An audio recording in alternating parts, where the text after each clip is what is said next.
Full day body ഒരു ക്ഷീണമായിട്ടുള്ള ഒരു സ്റ്റേറ്റിലാണ്, energy കുറവ്, ഇടയ്ക്കിടയ്ക്ക് തലചുറ്റലൊക്കെ തോന്നുന്നുണ്ട്. ബട്ട് എന്താണ് പ്രോബ്ലം എന്ന് അറിയത്തില്ല അല്ലേ? സിമ്പിളായിട്ട് നമുക്ക് കണ്ടുപിടിക്കാം. റൂമിൽ ഒരു കണ്ണാടി ഉണ്ടോ, അതിന്റെ മുന്നിൽ പോയി നിന്നാൽ മതി. അല്ലെങ്കിൽ ഫോണില്ലേ, അതിന്റെ ക്യാമറ ഓൺ ചെയ്ത് നോക്കിയാൽ മതി. എങ്ങനെയാണെന്നല്ലേ കാണിച്ചു തരാം. ഇന്ന് നമ്മൾ പഠിക്കാൻ പോകുന്നത് പാലർ എങ്ങനെ ചെക്ക് ചെയ്യണം എന്നുള്ളതാണ്. പാലർ എന്ന് പറഞ്ഞു കഴിഞ്ഞാൽ നമ്മുടെ സ്കിന്ന് പേലാവുന്ന ഒരു അവസ്ഥ. അപ്പോൾ അത് ഏറ്റവും കോമൺ ആയിട്ട് ഏറ്റവും എളുപ്പത്തിൽ നമ്മൾ ചെക്ക് ചെയ്യുന്നത് നമ്മുടെ കണ്ണിൽ നോക്കിയിട്ടാണ്.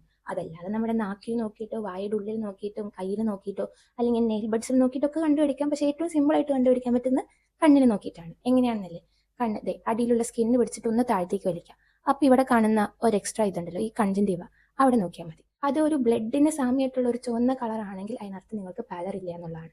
ഇനി അഥവാ അതൊരു വെളുവെളുത്തിരിക്കുകയാണെങ്കിൽ അതിനർത്ഥം നിങ്ങൾക്ക് പാലർ ഉണ്ട് എന്നുള്ളതാണ്. പാലർ ഉണ്ടാവാനുള്ള ഏറ്റവും കോമൺ ആയിട്ടുള്ള റീസൺ എന്ന് പറയുന്നത് അനീമിയാണ്. അനീമിയ ഒഴിച്ച് പിന്നെ നോക്കി കഴിഞ്ഞാൽ നമ്മുടെ തൈറോയിഡ് ഹോർമോൺസിന്റെ അളവ് കുറഞ്ഞ കാരണമാകാം, അല്ലെങ്കിൽ മറ്റ് പല കാരണങ്ങളും ഉണ്ട്. പക്ഷെ ഏറ്റവും കോമൺ ആയിട്ടുള്ള കാരണം എന്ന് പറയുന്നത് എന്തുകൊണ്ടാണ്? അനീമിയ ഉള്ളതുകൊണ്ട്. അനീമിയ ഉണ്ടാവാനുള്ള ഏറ്റവും കോമൺ ആയിട്ടുള്ള കാരണം എന്ന് പറയുന്നത് നമ്മുടെ ബോഡിയിൽ അയണിന്റെ അളവ് കുറവായതുകൊണ്ടാണ്.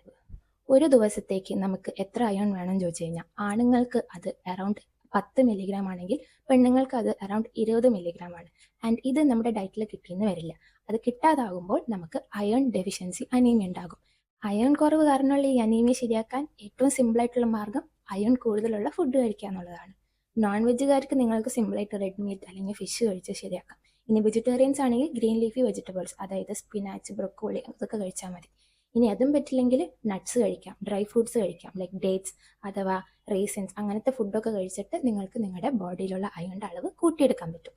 ഫുഡ് മാത്രം പോരാട്ടോ, കൂടെ തന്നെ മെഡിസിനും കഴിക്കേണ്ടി വരും. അതിനായിട്ട് iron folic acid tablets available ആണ്. അതേപോലെ തന്നെ ഡെക്സ് ഓറഞ്ച് പോലത്തെ സിറപ്പും അവൈലബിൾ ആണ്.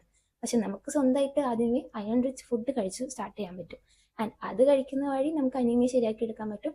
ആൻഡ് ഈ തുടർച്ചയായിട്ടുള്ളൊരു ക്ഷീണവും കാര്യങ്ങളൊക്കെ മാറ്റിയെടുക്കാനും പറ്റും. അപ്പോൾ അടുത്ത ദിവസം ഇതിലും യൂസ്ഫുൾ ആയിട്ടുള്ള ഒരു വീഡിയോ ആയിട്ട് വരാം. എന്തെങ്കിലും ഡൗട്ട് കാര്യങ്ങളുണ്ടെങ്കിൽ കമന്റ് സെക്ഷനിൽ ചോദിക്കാം. എനിക്ക് അറിയുന്നതാണെങ്കിൽ അത് ഞാൻ ആൻസർ ചെയ്യും. Thanks for watching. Subscribe for more videos.